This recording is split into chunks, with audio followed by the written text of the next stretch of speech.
Hello, ladies and gentlemen, and welcome to the Discriminating Gamer. You know, a buddy of mine recently opened up a petting zoo with just one bull, but nobody went. He was charging too much. Ladies and gentlemen, today we're going to go ahead and take a look at Let's Go to Japan from AEG.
In Let's Go to Japan from AEG, 2 to 4 players take on the roles of tourists who want to plan the greatest vacation to Japan. Each player is going to get their own player board. Now, they're going to have a kind of a token in their color for the mood track, but they're also going to have kind of favorable conditions tokens that they're going to place along the each day. Now, every player must place their favorable conditions on each day. These are the best days to go shopping, the best days to get food, etc., etc., etc. Now, there are two basic card decks. You've got the Kyoto deck and the Tokyo deck. And essentially, that's what you're doing. You're going to be going back and forth between Tokyo and Kyoto on these very special vacation touristy things. You're going to have a board, a kind of a tracker board, that shows what you're going to be doing every round.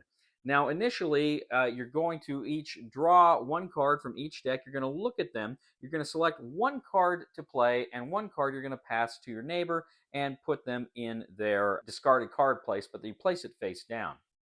The card you play, you're going to pick which day of the week, Monday through Saturday, you want to play that card. Now, there's certain reasons why you may place cards in certain areas.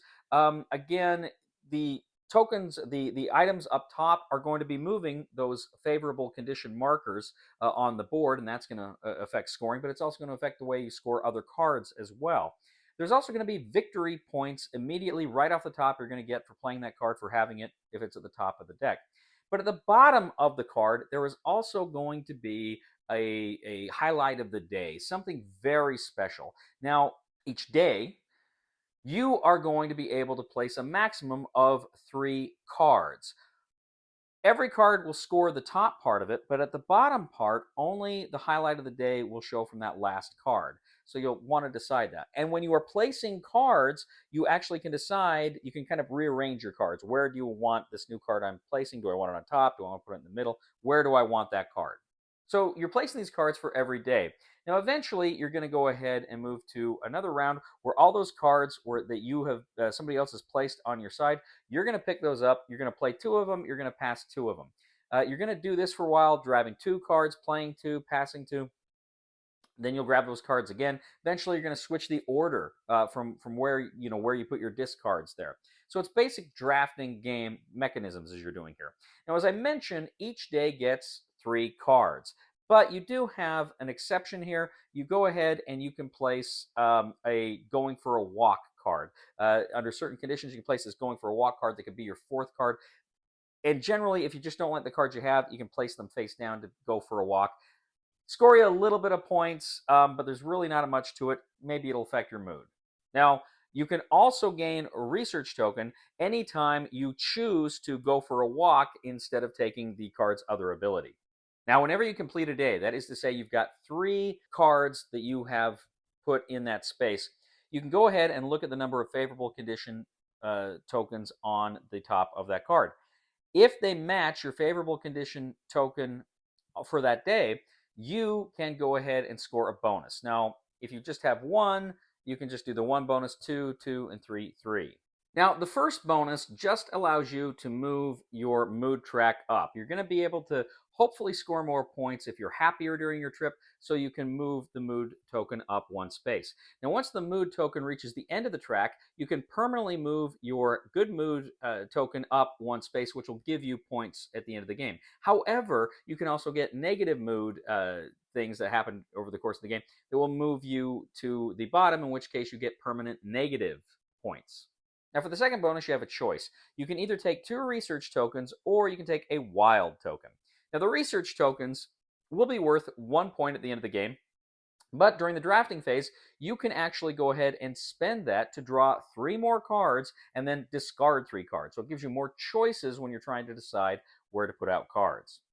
Conversely, you can also take the wild token, and what that means is during scoring, some of your cards will score off certain conditions. You can spend that to move some of your favorable tokens further up to hopefully score more points.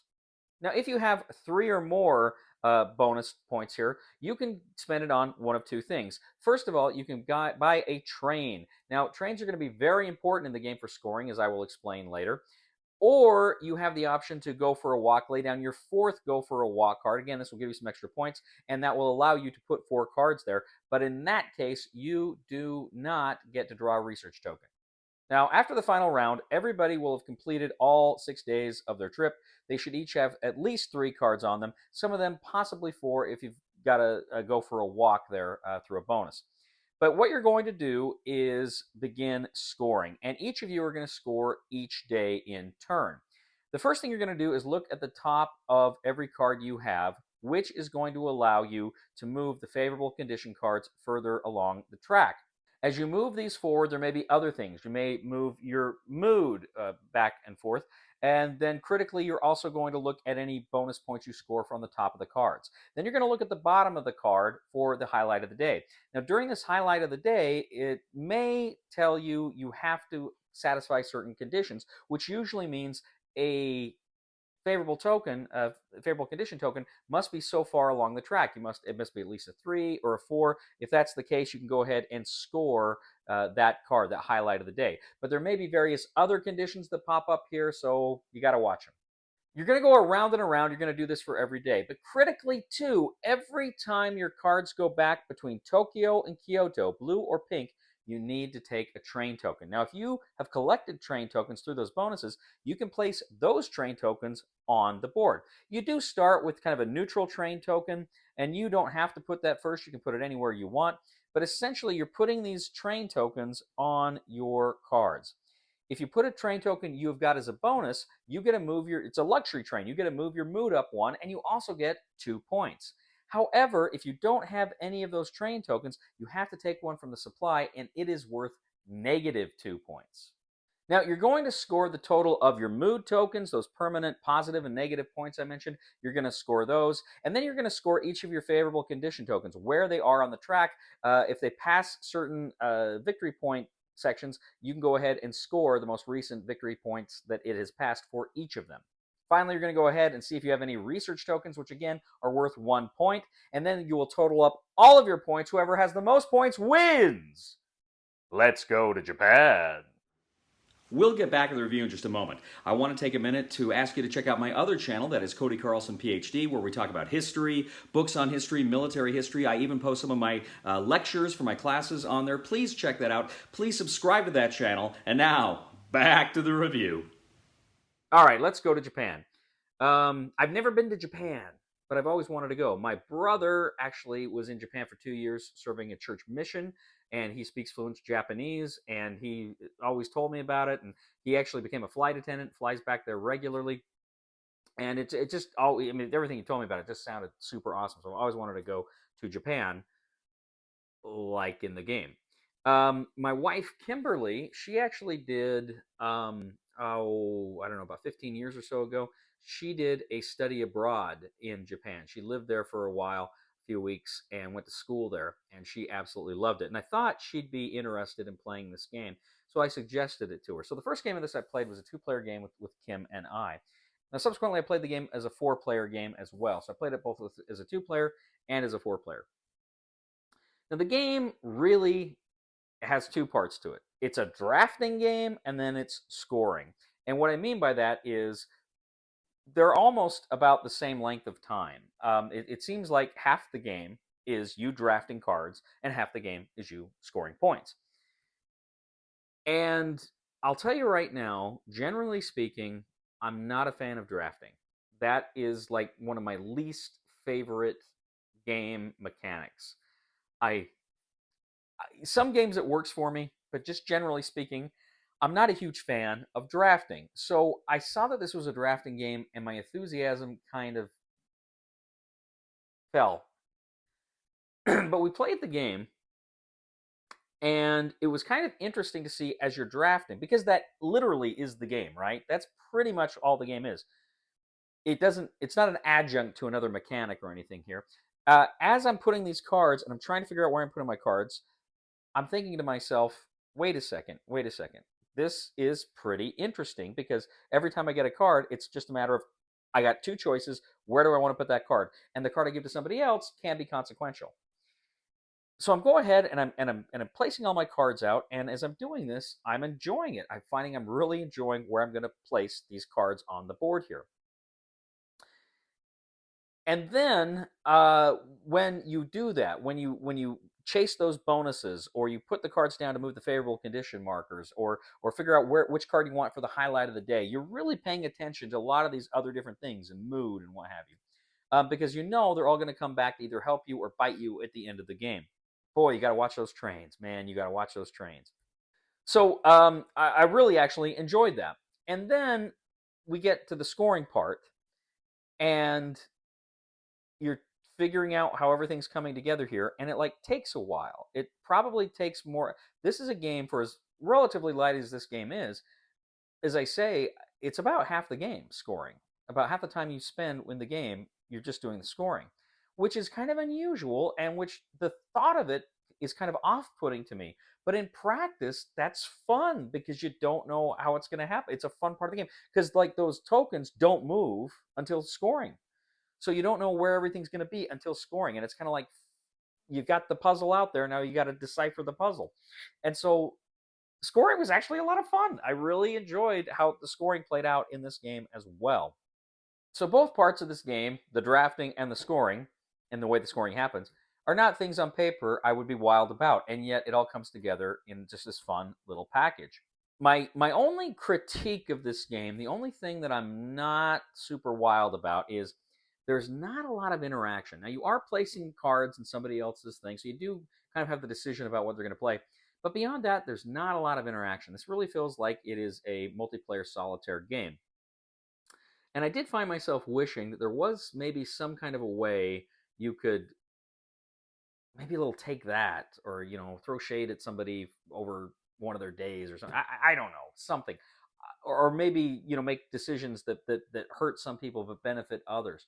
I wish there was a little something like that in here. I think that would have sweetened it a little bit for me.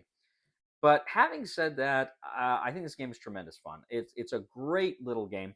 My wife loved it because again, she loves Japan.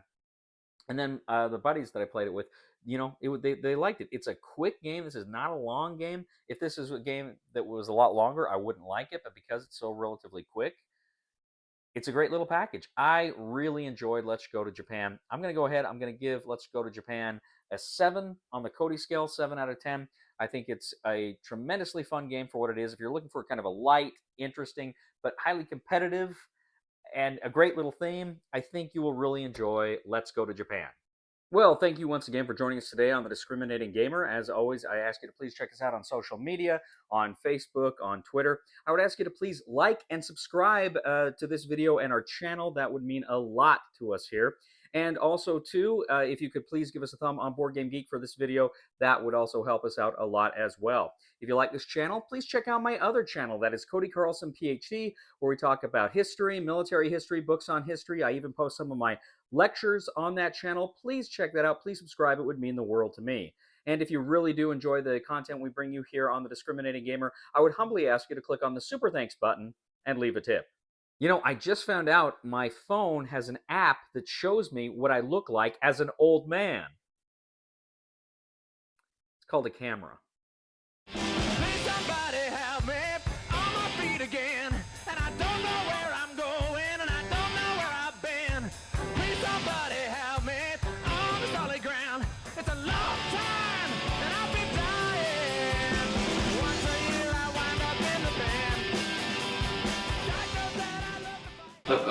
Shakespeare, you devil.